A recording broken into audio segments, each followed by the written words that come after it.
All right, today we're tackling a really big and important topic, the medications for type 2 diabetes. We're going to break down every single major class of these drugs, what they do, how they work, and, most importantly, help you really understand the why behind the one your doctor prescribed for you. Let's dive right in. Does this sound familiar? You're taking your medication every day, just like you're supposed to, but if someone asked you exactly what it's doing inside your body, you might not have a clear answer. Well, trust me, you are definitely not alone. Our goal with this explainer is to fix that, to put the power of knowledge right back in your hands. So here's our plan. We'll start with the modern roadmap for treatment, then we'll get into each major medication class. We'll cover the universal first step, metformin, and then the new era drugs that are game changers for heart health and weight.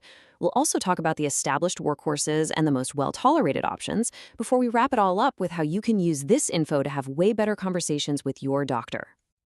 First things first, you need to know that modern diabetes treatment isn't just a random guess. Not at all. It follows a very clear, evidence-based roadmap laid out by the American Diabetes Association, or the ADA. This is the framework that helps your doctor choose the absolute best path for you based on your own unique health profile. Okay, so this treatment journey almost always begins in the same place, with metformin and lifestyle changes. But right after that, the path becomes really personal. See, if you have a high risk for heart or kidney disease, the guidelines are very clear. They strongly recommend adding one of two newer classes of drugs. If you don't have those risks, then other options come into play. So let's start at that universal first step. For something like 90% of people diagnosed with type 2 diabetes, this is it. This is where treatment begins. Metformin is without a doubt the foundation of diabetes care, and for some very, very good reasons. So, why is metformin the king? Why is it the go-to? Well, it's this amazing combination of benefits. First, it has decades, literally decades, of safety data behind it. It doesn't cause weight gain, which we call being weight neutral. It's incredibly cheap. And on top of all that, it's even been shown to reduce cardiovascular risk. It is the solid, reliable foundation for pretty much every treatment plan out there. Metformin has this really clever two-pronged attack. First, it basically tells your liver, hey, calm down, stop producing so much sugar. Second, it helps your body cells become much more sensitive to the insulin you already make. Now, the most common side effects are digestive issues, which is exactly why doctors start you on a little dose and then slowly increase it. Oh, and it can affect your vitamin B12 levels, so it's a really good idea to get that checked about once a year. All right, so for people who need a little more than metformin, or for those who have specific risks with their heart or kidneys, the last decade has brought us some absolute game changers. These two new classes of medication do so much more than just lower your blood sugar. They offer powerful protection and can even help with weight loss. You've almost definitely heard of drugs like Ozempic, right? Well, they're part of a class called SGLT2 Agonists, and let me tell you, there is a very good reason for all the hype. They work by mimicking a natural gut hormone. This tells your body to release insulin, but only when you need it. It slows down digestion so you feel full longer, and it seriously reduces your appetite. This amazing combo leads to fantastic glucose control, pretty significant weight loss, and proven protection for your heart. Now, the other game-changing class is the SGLT2 Inhibitors. You'll hear names like Jardiance and Farxiga. Their approach is completely different and really unique. Instead of focusing on insulin, they work directly on your kidneys, helping you literally flush out excess sugar through your urine. And here's the really crucial part. This doesn't just lower your blood sugar. It provides major protective benefits against both heart failure and the progression of kidney disease. It's huge. Okay, so before these new era drugs came along, doctors relied on a few established workhorses. These are classes of medication that have been used for decades because, well, they are powerful, they're effective, and they're very affordable. And they definitely still have an important role to play in treatment today. This slide right here perfectly illustrates why the treatment guidelines are shifting. Let's just compare the old workhorse, the sulfonylureas, to the new GLP-1s. Look at that first row. Sulfonylureas have a high risk of hypoglycemia. That's when your blood sugar gets dangerously low. The GLP-1s? Very low risk. Now look at the weight effect. Sulfonylureas often cause weight gain, while GLP-1s cause weight loss. This is a massive difference, and it's a key reason why, especially for patients with heart risk, the newer drugs are now preferred.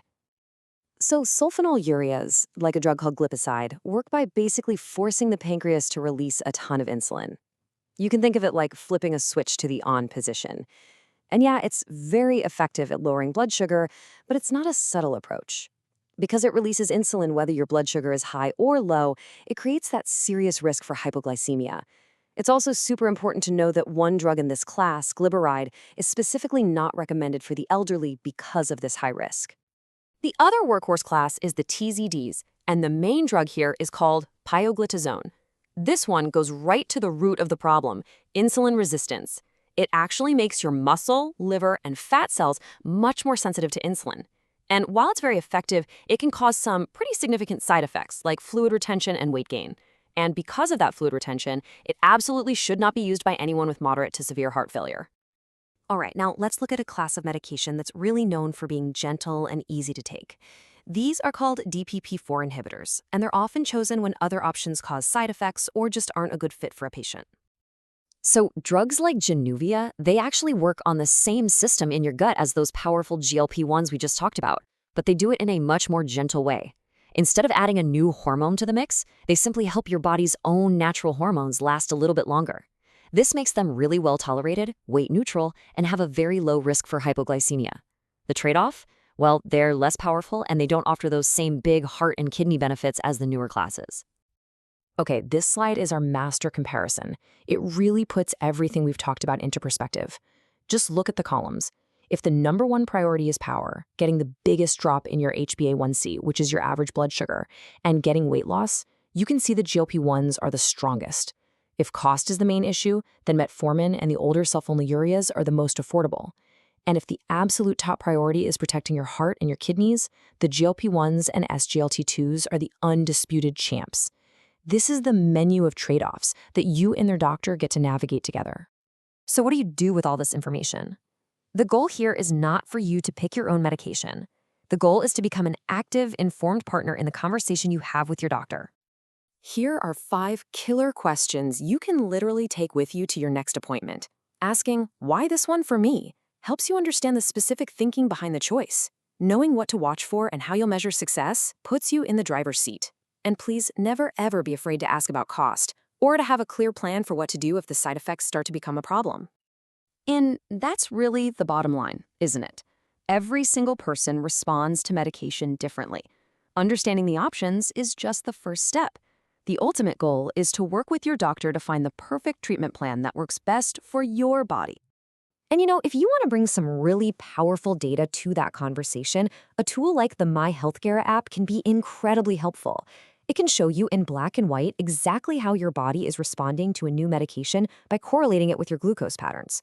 It turns all those numbers into personal insights that you and your doctor can use to make the absolute best decisions together.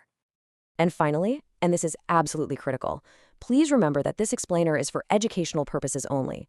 It is not a substitute for real medical advice. All decisions about your medication must be made in partnership with a qualified healthcare provider who knows your personal health history. Thank you so much for watching.